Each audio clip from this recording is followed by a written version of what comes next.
Hello, internet. It has been a little while since I last came on here to upload a video. Sorry for the echo. This room is actually quite empty. You can see that it was still halfway through assembling furniture because we were doing all this whilst I was still pregnant. But pretty much the day after the last video I uploaded, the gestational diabetes video, I went into labor and I gave birth. So that is what this video is all about. I thought it would be really nice just to kind of have an official video where I go through how it went down for me, because I actually really liked watching these videos to prepare me for my own delivery. And this particular video, I can at least share different snippets, videos, and pictures I took on the day. I've already done a video similar to this on my planner channel, but I was more just like doing a plan with me or more memory keep with me as I talked about it in a more general sense. Today, I wanted to use this video to just go in a bit more detail, really call out things that stuck in my mind that maybe may be interesting, or you may find interested if you are interested. Oh my God, I can't speak. I am very sleep deprived right now, by the way. And I have been for the last few months. So if I'm tripping up on my words, I'm saying the wrong things, then please forgive me. I'm just not as cognizantly sharp as I used to be. But it's all worth it. Like, it's totally worth it. And I also kind of wanted to give a bit of an update as to how I've been doing since when I did that life update video. I look back at that video and I was clearly not in a good place, like not very happy. And I am feeling completely different now. I've actually filmed this particular birth vlog video a few times now, but I've been doing it at different phases of the last few months. And I think today I'm in a better state of mind to talk about it, whereas every time I look back, I sounded discombobulated, or I was just too rambly. I'm probably still going to be rambly here. The reason I'm also going to be rambly is because I really want to do a video on the 4th trimester. I see a lot of people do videos on the 1st, 2nd, the 3rd trimester, which is great. And if that was something you were interested in, I could go through it, but I kind of covered that in my life update video. But not many people go over the 4th trimester. At least I haven't seen many videos in it, and it's probably because they're busy looking after the baby, so there's not a lot of time. So I would like to do a video on the 4th trimester. I suspect it's going to be really long because there's so many different topics I want to cover within it, and I didn't really want to have 10 different videos that were all child parenting related in quick succession.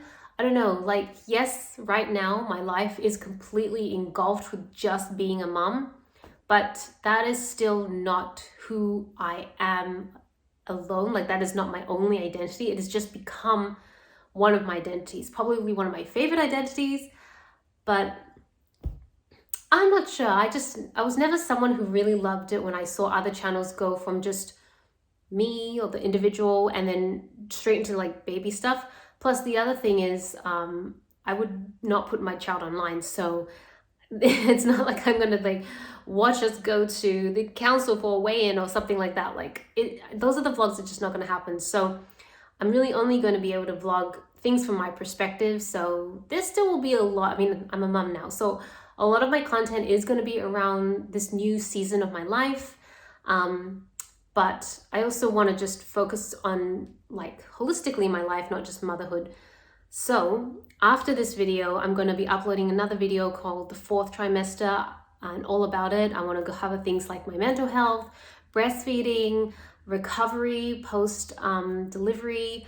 What else did I have? I have my little planner here that I wrote a whole bunch of things I want to talk about. Body image, because that was a big thing for me, sagginess and wrinkles and stuff like that. Identity crisis, that was another important topic for me. Boundaries, setting boundaries, that's become a big one for me. The other one that I think I might cover in that video, or I might do a separate video on, is to kid or not, because I had a lot of trouble deciding if I wanted to have children, and especially when I turned 30, the questions about whether are you having kids, when are you going to have kids, all that sort of stuff. Every woman in her late 20s to early 30s, and maybe even mid to late 30s, is bombarded with those sort of questions. Well, maybe not every, but a lot of people I know get those questions constantly. And it's I don't need a reminder that I don't know. If you're someone like me who sat on the fence, it's just painful reminder that you have no idea what you're doing with your life. There are some people who just know, and there are some people who definitely know they don't want them, some that they definitely know that they want them, some want them but can't have them, and then you had me where I just had no clue. And I just jumped back and forth. I was like on the fence for such a long time. That Reddit forum fence sitter, that was me. That was me for like a decade of my life. And I did want to talk about the pressures I felt, especially because I'm in my late 30s now. I'm 38. I don't know if I've ever said that online, but I'm 38. And so children at this point, I mean, I got so much crap for saying that I want to have children. If I was going to have children, I want them later. So much crap. And a lot of people who I would not talk to anymore, like friends, but not really friends anymore, who criticized me a lot for my decision. And then, yeah, so anyways, that's not what today's video is about. Today's video, even though I've been talking for 6 minutes already, is about labor and delivery. So I have my bottle of water, baby's sleeping, but it's the weekend, so Tobias is also fully at home. So if the baby wakes up, he can attend to it as well. So hopefully I can get through this video mostly uninterrupted, but it will be very wordy. By the way, that 4th trimester video, expect it to be really long. I'm thinking it's going to be like 2 hours long. It's going to be filmed over the course of a couple weeks, I think. So each topic, I will take like 15, 20 minutes, whatever I can, and then zone in on individual topics. So I will put chapters up for them as well. So then you can just jump to which chapter you want, and then I'll just string it all into one video. I still think that's like a better video than having too many individual videos, so that you can just open it up and then just click around what interests you. That's not to say that the videos subsequently won't be about motherhood. They probably will be, but at least they won't be so specific to the 4th trimester. So, birth. We didn't take a ton of videos and pictures. Like, we took some, but not a lot. And we didn't take any of the actual delivery. And even if we did, I would have put it online. So I will share what makes sense throughout the video. You may see a lot, you may not see a lot. I haven't actually gone through it recently, so I don't know what we have, but I'll just go from the start until the arrival of the baby, because I think I'm going to talk about my recovery in the hospital and that time in the hospital in the 4th trimester video. That's technically when I think the 4th trimester starts, right after birth. Sorry, I'm going to have like a really croaky voice because I just finished filming my Hobonichi haul video and I had a lot of talking in that as well. So I delivered on a Saturday and I had already started my maternity leave. I actually started my maternity leave at week 36. So which was the recommendation that my OBGYN gave me. She said you could go into labor at any point after 36 weeks. So from that point, take your maternity leave. And I actually kind of disagreed with her at the time because I had so many friends and coworkers that took leave at 38 weeks. They just thought that they wanted to work right up until labor. So I actually had booked my maternity leave at 37 weeks and then decided a couple months before, I was like, you know what? I wouldn't mind a bit of extra time at home just to do whatever I want when I still don't have a baby to look after and I don't have to work. So I bumped it up a week and put it to 36. And thank goodness I did, because I ended up going into labor much earlier than expected. I actually went into labor at 37 weeks. So had I not moved it up a week, I would have had no maternity leave without a baby existing in my life. So I remember Friday night was when I was filming that gestational diabetes video, which was the previous one. And everything was fine. I was in bed, taking pictures of my bump. I love taking pictures of my bump and videoing all the movements when I was by myself. Outside of the comfort of my home, I felt extremely self-conscious to look pregnant. I know that so many women cherish their bodies when they were pregnant. I did not. I felt really ashamed of how I looked. And I feel completely different now, 180. I value my body so much because it brought a baby into the world and it's now nourishing that baby, and it is amazing what the body can do. So again, another topic I'll cover in the 4th trimester video. So about 3:30, I woke up because I had to go to the bathroom, because when you're in your 3rd trimester, you are constantly going to the bathroom. The baby is literally using your bladder as a trampoline for some reason. So went to the bathroom, came back, went into bed, and like literally just like a few seconds, I felt like this gush of water come out. And it took me a split second to realize that my water had just broken. And then I think I went into like kind of shock because I was like, is it really happening? Like, this isn't supposed to happen. My OBGYN had told me that I would likely be induced at around the 39-week mark. Because I have gestational diabetes at the time, she didn't want me to go to full term. She just wanted me to be deliver a bit earlier to check the baby's blood sugar levels. So I had that time frame in my mind that I still had 2 more weeks of maternity leave before I had to be induced. So I think it was just the shock that this could happen, because it didn't cross my mind that I could go into labor. The other thing that like instantly bothered me at the time is that because I had GD, I was told that I should start collecting colostrum, which is kind of like a thick gold liquid that your breasts produce before the milk comes in. And they said that I should try collecting some of that so that when the baby's born, if they have any blood sugar issues, that they can consume that as opposed to being given formula right away, especially if they have low blood sugar. So, but they said do not start that until you hit 37 weeks because you could induce labor. So I didn't even get a chance to start that, because the second I hit 37 weeks is when I went into labor. Well, not labor, but my water broke. So I went to the bathroom, cleaned myself up, and I mentioned this again in the planner video. A lot of this is going to be repetitive, so if you've already watched that, you may not find this one interesting, but I feel like the audiences are different, and this one will have clips. It's a little bit more detail, more TMI, I guess. My amniotic fluid was so pretty. It's so weird to say that, but it was kind of like a clear substance with lots of pink light petals floating throughout it. And so I always called it like sakura petals. Like I thought, oh my gosh, this looks like really pretty. Like, what is this? And then of course it's my amniotic fluid because my water's broken. So I thought it was really pretty, cleaned myself up, kind of collected myself because I knew what was happening. So I went to wake Tobias up. And I will never forget the reaction he gave me when I woke him up. I was like, Tobias, and he's like, what? Like, my water broke. And he's like, what? And he's just like really shocked, and you can see he's trying to fumble out of bed. He's like, we gotta call the hospital. We're like, he's like instantly on go mode. I'm like, no, I'm not sure what to do. Like, I'm scared, because I was scared.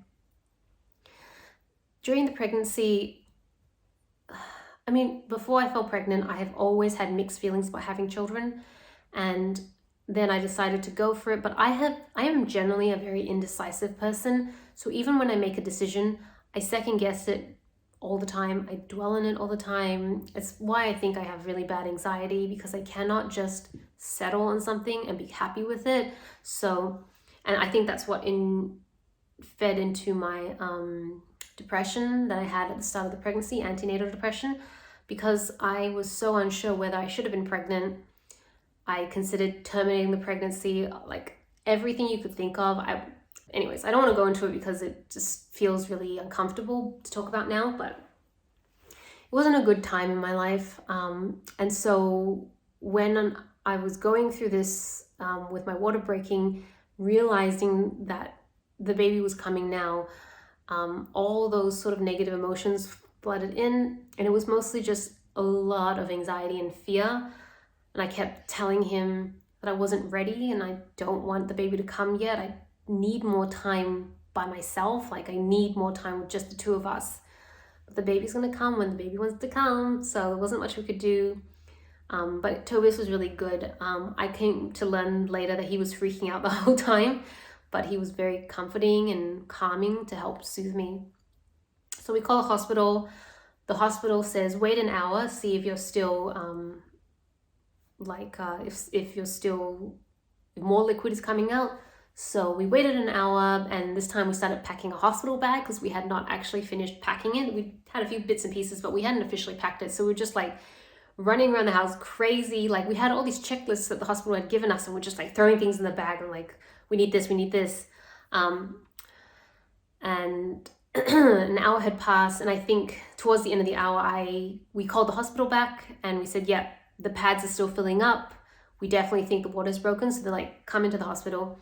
And I think that's around the time I started really crying I cried many times between that moment and when the baby arrived. But it was just, I feel kind of sad when I think about it because I feel so ready now. I like so happy where I am now. But I think back then and I wish I could give her a hug and just say, you'll be fine. Like, you really will be fine. The best is yet to come. But yeah, I was just anxious and I just was sad. The hospital isn't too far from our house. Fortunately, we picked a hospital intentionally close by because I didn't want to be stuck in traffic and go into labor and deliver. So at about 5 a.m. we headed over to the hospital and then we checked in. It was so quiet because it's 5 a.m. so the streets were really empty. And then I remember we went to the hospital. This lovely, lovely midwife greeted us at the door, just asked us a few questions. We had to make sure we had negative COVID tests as well, so we did that. But what I found really interesting is that she didn't even check. She just goes, had you taken the COVID tests? Are you negative? I'm like, yeah. And we had them in our bag about to pull out to show her the test. And she's like, I trust you. And then she just took us into the birthing suite. And I'm like, we could have been lying. Like, why would you just trust us? Like, I don't want to be, like, what if other people are lying and then they spread COVID to all the little babies that are in the birthing suite? So I don't know, I thought that was a bit odd that she was so trusting. So we went to the birthing suite, not to give birth. I think she just wanted to check me out and see where I'd gotten to. Mind you, at this point, I had no contractions at all. I had downloaded a contraction timer to see if I could start counting my contractions, but I had no contractions at all. So I wasn't quite sure what was going on because my water had broken, but there's no contractions. She took us into a small room where she lay me down just to sort of examine me, hook me up to the monitor, check the baby's heartbeat, check my heartbeat, just make sure everything was going, my blood pressure. And we were just basically checking to the hospital. I will go into more detail in this part when I do the 4th trimester video, but this was the first time I actually encountered the so-called pressures that mothers go through. Because prior to that, I had not really felt much judgment or pressure over any decision I had made. But I remember this midwife asking me, do you intend to breastfeed or use formula? And I was raised on both. And I had come to just expect that everyone just chooses whatever works for them. Like, it never occurred to me that there were camps and they were very territorial of each other, or I didn't know that there was a real issue. I had been kind of warned by some of my friends who are young mums that they kept telling me, remember, fed is best, don't listen to what anyone tells you. And I was like, why would anyone judge me for that? That's so silly. And because I was a mixture of both, I thought I'd probably do a mixture of both too, because I really didn't know what to expect. So when I told her I was going to combo feed, she started giving me this like mini lecture about how I was essentially poisoning my child if I was to give them any formula. And in the state I was in, I was very scared because my water had broken and I wasn't sure what was coming. I think she kind of scared me a little bit, which kind of negatively impacted the next 3 months, the 4th trimester for me. Induced a lot more guilt than I thought I would go through. So I kind of wish she didn't do that. Especially, it wasn't necessary to tell me that back then. I was just checking in. There wasn't any need for that. But other than that, she was like really nice. And she ended up being one of the midwives that helped me during the delivery. And she was actually really useful at that point. So I don't know. I was kind of disappointed that she calling my OBGYN to see what she wanted to do. She decided that we should probably, if the contractions are not going to kick off themselves, then at some point we should just induce. So we plan to have the baby on that day, which is a Saturday at this point. And another reason is not only because my water had broken, so there's no more protective fluid for the baby, but there's a B-strep bacterial test that you do just before delivery, and mine came back positive.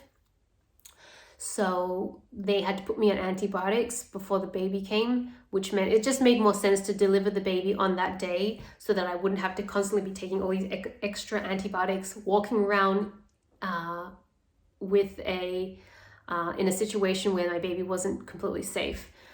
However, there was like 2 other mothers giving birth that day. They were like being induced.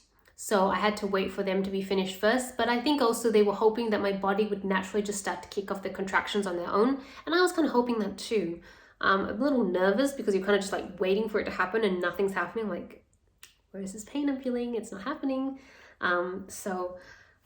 We decided to just wait it out. So we checked into our room, which was really nice to just have a private room to ourselves. Given that we had woken up so early, we decided we could like sleep, settle in, and just kind of accept the fact of what's happening. Plus, every 3 hours or so, I had to be put back on an IV drip for the antibiotics for the bee strep. I don't even know what it's called, bee strep bacteria. All the while I'm still managing my gestational diabetes, which is like you have to eat at a certain time, not too many carbs, everything. So it was very overwhelming. I remember we checked into our suite probably around 7-8 a.m. and they delivered breakfast around that time. So what's really nice about this place is that they delivered meals and snacks, and it was really nice. Like, it was just such a nice place, and you know, I felt really comfortable being there. But and I assume this is because the meals are all designed for women who have delivered, probably not women who are pregnant, because it's a birthing hospital, so a maternity hospital. So I assume that's why the meals were not gestational diabetes friendly. It was like full of carbs, white breads, white pastas. I was like, I can't eat any of this. Like, this will spike my blood sugar. So Tobias had to end up getting me like extra muesli bars and stuff that I could eat, or I had to eat very little of what I was having, so I'd be very careful about what I was eating. Even the desserts, I thought maybe they had like a fruit salad, and I'm like, great, I can eat fruit, that's not too bad. But it was like the fruit cups that you get at supermarkets, so it's drenched in syrup, which is just full of sugar. I'm like, I can't eat that. And then it's like, well, you can have pudding, which I can't eat, there's too much sugar in that. Or ice cream, again, I can't eat that, there's too much sugar in any of those. For my desserts when I'm pregnant, I was eating like green apples, like more tart fruits, so that the sugar will balance with the tartness. Yeah, so that was like a little annoying. Or I was specifically eating ice creams that I knew were under 2 serves of carbs, like icy poles and stuff like that. So I thought that was interesting. So yeah, we were basically in our room for, I think I left at about 6 p.m. to actually deliver the baby. So we were there for 10 hours all up, quite a long time. We did take quite a few naps, which was nice. I had a few more breakdowns about being really upset. And I actually vlogged myself having those breakdowns because I wanted to remember the sort of fear I was feeling. And I just wanted to vlog as much as I was consciously able to remember. And I wanted Tobias to vlog too, but I think we were both I mean, you're giving birth to a baby. It's the first time you've ever done this. You don't know what's going on. It's hard to remember to do some of that stuff. So I think throughout, I remember taking like one last picture of my bump, which I haven't shared any photos of my bump online, and I'm not sure I'll do it in this video, probably not. I don't know, like, I'm very proud of the way my body looks in retrospect now, and I actually kind of like my body privately, but I just felt weird about sharing. Like, I would never like normally wear midriff top, you know, in general. It's just not my style, and to suddenly be like wearing those sort of clothes because I'm pregnant felt weird. I don't know. But the time went by pretty fast. It was kind of like enjoying the last moments of being just a couple, where it's just me and Toby as a family of 2. That time I also was messaging like my friends and my family, just letting them know what was happening, and everyone was being so supportive and really nice and just checking in. But I knew that towards the end of the day, they all started messaging Tobias instead because they realized that I'd probably be a little preoccupied. So eventually at about 5 p.m. they told us that the birthing suites were empty and we were ready to go, so just come when we're ready. I had one more cry after that, like kind of well, this is it. Just me and Tobias, and forever it's not going to be just me and Tobias anymore. Just like finality of it. That Celina just didn't know how much joy was coming into her life.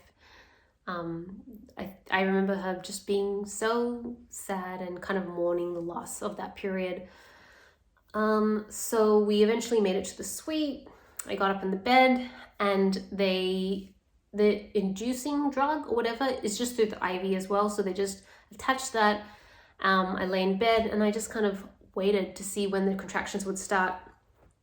And literally within like 15 minutes of administering the drug, I started to feel really strong period pains, which are contractions. There are 3 stages of labor you go through. It's like inactive, active, and then there's a transitional or something, and then there's like the pushing phase. And each phase, as you go down the ladder or the line, gets shorter and shorter. So the inactive part, that's why some people say, I was in labor for 48 hours. I think the hospital only counts labor for active and the last bit, but a lot of people assume that the inactive part is also part of labor, which I would too. I just feel like, wow, I would count it. But that part can go like 18 to 24 hours, and then the next parts are like a couple hours, and the next part is a couple hours. So that's why labor sometimes sounds really long for some people. So I would say that that inactive labor, which is you feel contractions, but you can still talk, you can still like, get on with life to some degree. It's not that bad. That probably lasted like 2-3 hours for me. And then the next ones were much, much faster, like an hour and then 45 minutes or something like that. Actually, the timing is probably off, more like 2 hours and 45 minutes. I can't remember, but it was something like that. But I remember the contractions coming through, and as they started, they wanted to check how dilated I was, which is they like insert fingers inside to try and figure out how like big the opening is. That was so uncomfortable and painful. Like, I have had internal ultrasounds before. They're not great, but I can deal with them. But this was like, I'm sorry if I'm going to scare people about birth. I don't mean to. It's just that it was painful for me, okay? But it was 100% worth it. Like, I hate pain. I cried like a little girl when I first had my blood drawn. Like, I had to be strapped to a bed because I was shaking so much.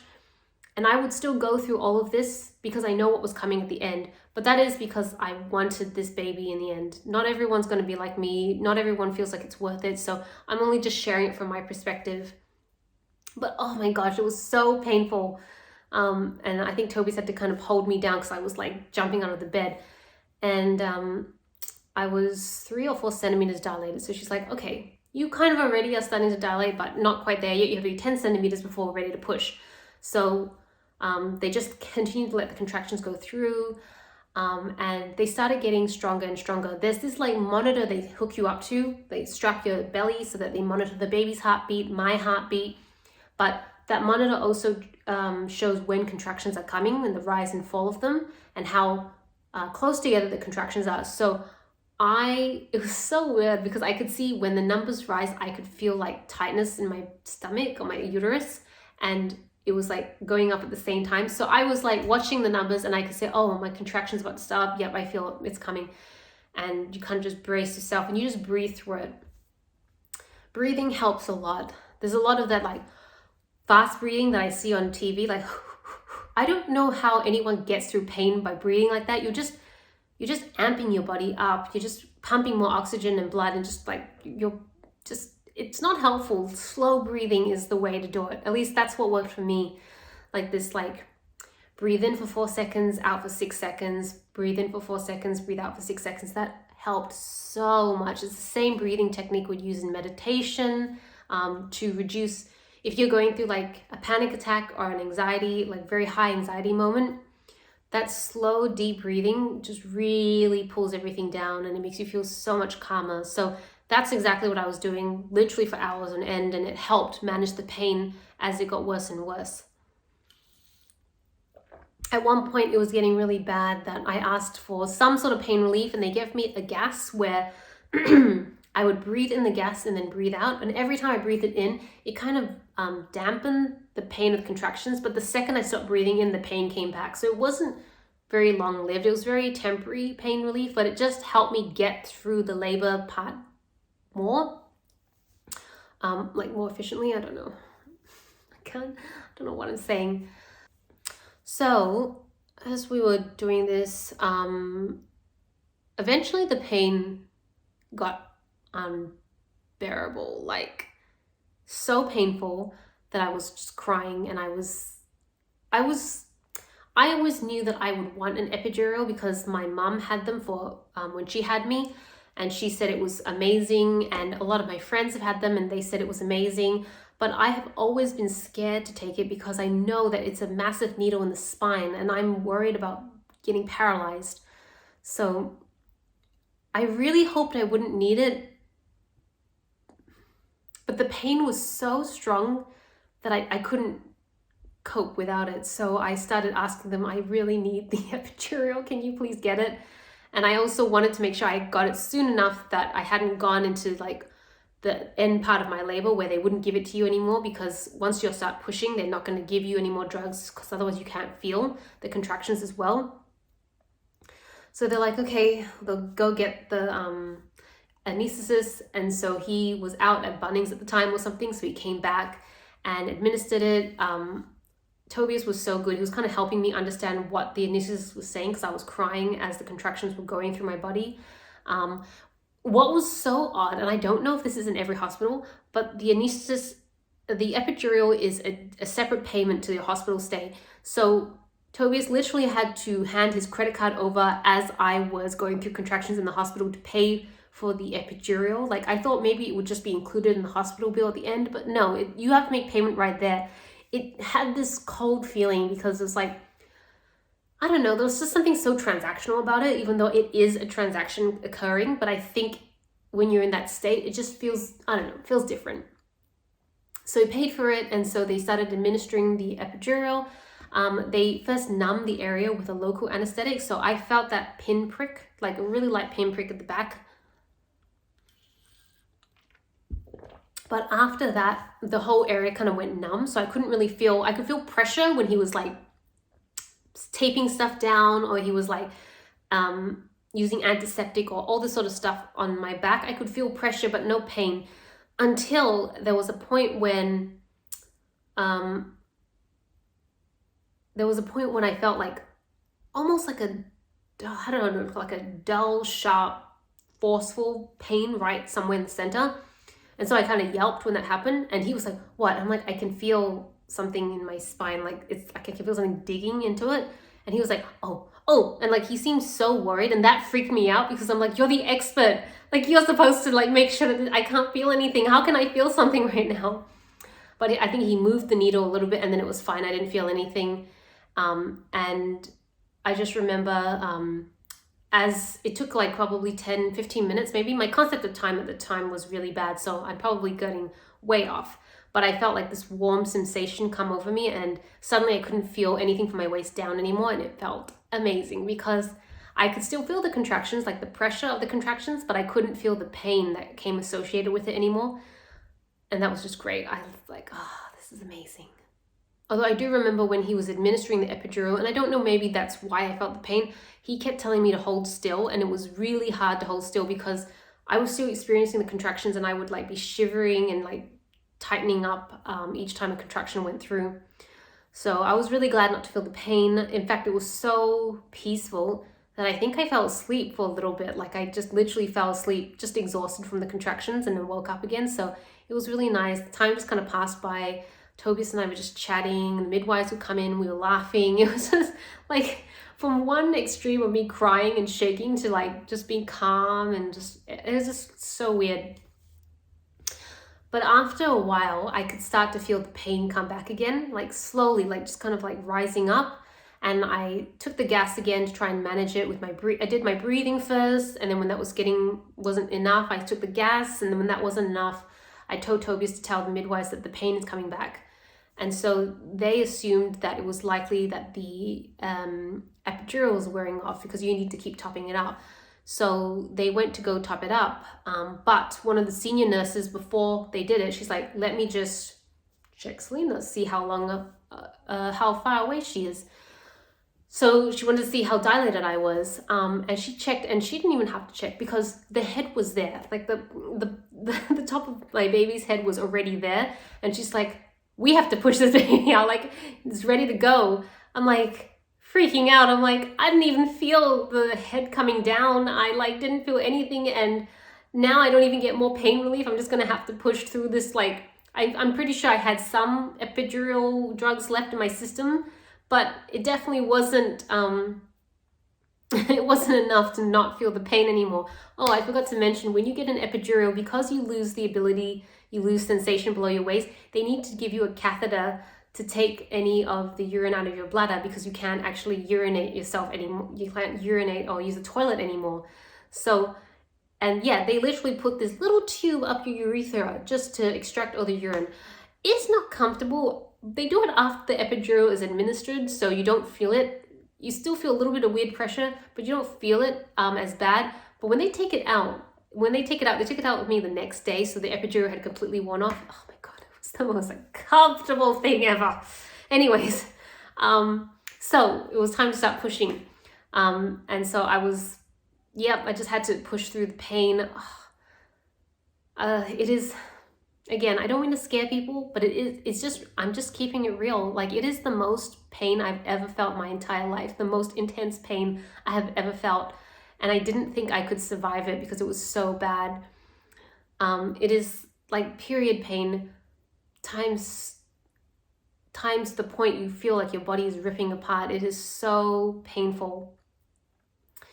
And on top of that, you have to push. Pushing is like going to the bathroom, like pooping. They say that a lot. It's true. It's exactly like that. That same sensation. You just push because you feel like you have to push. It's almost like it's like a bit of an involuntary reaction. When a contraction comes, you push. So basically, when a contraction comes, it's like your uterus clamping down to kind of push the baby out. And so you're kind of helping it along by pushing yourself, like bearing down. So it's like you're working with your body to try and get the baby out at the same time. It's low-key, it's kind of amazing how the body just knows how to do all this. So doing that, and if you just imagine, it's like the biggest, of your life, and it's stuck and you can't get relief either way, because at the start you don't feel that stuck feeling, but you do feel like you have to keep pushing. And you can feel, like I could feel his body moving through my uterus down the birth canal. It was such a weird sensation. And you get to a point where the head is right at the entrance and it feels stuck. And it's the most it was so uncomfortable whilst being equally just as painful. And I remember Tobias he was holding up my leg on the left side, and the midwife was holding it on my other side. And there was another midwife down there, like monitoring the situation, helping me along. And I was, they were like encouraging me, like, push now, or like keep your neck down, push. Tobias was like, he was right here, and I was screaming because I was like in so much pain, and I was grabbing his shirt to try and like just bear down, and I was worried I was going to rip his shirt, to be honest. But at that point I was like, I don't even care, I'm just in so much pain. And it was just, I vaguely remember how shocked Tobias looked. Like, he's never been in a situation like this, neither of us have. And I think he was just like, holy crap, there's an actual baby head down there. And he was just looking and looking at me, and he was just like in complete disbelief, which is really odd for him. I don't normally see him in such a shocked state because he's always so calm and collected. So it was really interesting to see how, like, oh my gosh, he was about the whole thing, very animated, whereas I tend to be the more animated person between us. So that was happening. Eventually my OBGYN finally turned up right towards the end. I was a bit worried she wouldn't turn up. Even Tobias was like, when is she turning up? And the midwife was like, you leave that to us. You focus and look after your wife.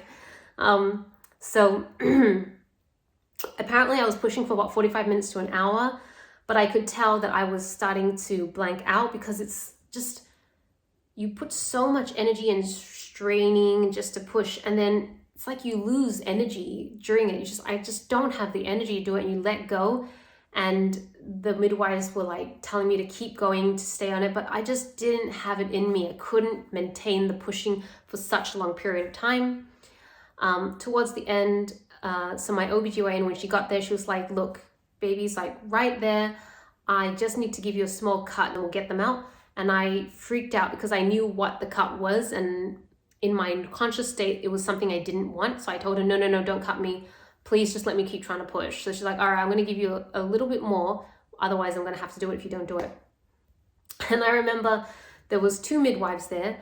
the very gentle midwife who like scared me about the breastfeeding earlier, and a very military-like midwife who I came to find out was 75, so she was like very experienced, and she was like, stop screaming, stop crying, just push, just focus, just push this baby out.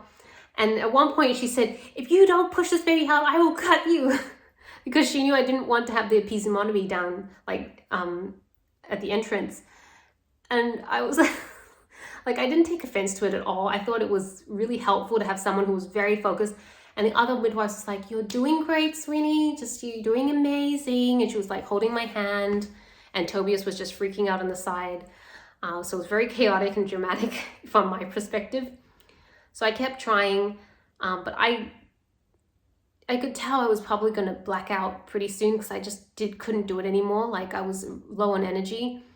And my OBGYN had told Tobias that the baby's heart rate is dropping because my heart rate was dropping. And so if we don't get it out soon, it's going to be dangerous. So when I heard that, I was like, just take him out, like just cut me, it's fine. Prior to that, I was actually begging them to just pull the baby out. But I found out that the head wasn't far enough that you could pull it out. Otherwise, obviously, they would have pulled him. Otherwise, they would have pulled out. It was just right there. But I was like, please, can you just take it out? Just please, please. So eventually, they did the small cut. It was like 1 centimeter. And then within one more push, baby was out. And it was the most beautiful feeling ever. Like I felt so comfortable afterwards. It was so nice. And I could feel all the limbs come through. I'm sorry if this is graphic, but it's how I felt. And then instantly I heard this wailing, this crying, this so intense. And everyone was like, oh my God, congratulations. But I think I fell asleep at that point because I was so exhausted. I was like, I looked and I saw that the baby had like 10 fingers, 10 toes, and then I passed out. Like I was too tired because in my mind I was like, the baby is here, the baby is healthy, I can go to sleep now. And in a couple of minutes, I heard my doctor go, can we put the baby on your chest? And I was like, yeah, of course, just put it on my put the baby on my chest. But the baby was still like wet and gross because they hadn't cleaned it up yet. So they were on my chest screaming, and the whole time I was like, firstly, you are really wet and slimy, especially because I could feel the baby bum and it was just really soft and slimy. And then the next is, you are so loud. Why are you so loud? Like, again, I was still in a state where I wasn't sure I wanted, like I was very apprehensive about the idea of having children. So I didn't feel bonded at all when this first happened. It was just like this little alien was on my chest screaming and being wet and just kicking. And Tobias was next to me getting like tearing up, getting all emotional because he was so happy. Between the two of us, Tobias is far more maternal. So he just was like loving on the baby, and the midwives were like wiping the baby down. And I just decided I'm going to go back to sleep because I'm just too tired. Eventually, my placenta was pulled out, which was like giving birth to a micro baby. And then Tobias cut the umbilical cord, which he said was like calamari, very like bouncy. And then I could feel my OBGYN sort of stitching up the cut below. She was stitching me up. But I was kind of like going in and out of it at the time. But yeah, that is basically labor and delivery. I definitely have bonded with the baby. Like I will talk about the bonding in the 4th trimester video. It happened. So I'm really glad that happened because I was a little worried that I'm like, am I going to be a mom who just kind of looks at the baby and is like, you're just a new roommate who lives here now, as opposed to loving on it? It's completely different. Like I would say that my baby for me is like a puzzle piece that I had no idea was missing from my life this entire time. That's exactly how I would describe it. So I am in a completely different headspace now. I never thought I would get here. Like throughout my whole life, I never thought I would feel what I'm feeling. So I'm really grateful for that. I am going to stop talking. I've been talking for so long now, and I'm going to go check that everything is okay. But yes, I hope you guys found this video semi-interesting. Thank you so much for watching, and I will catch you in the next one. Bye.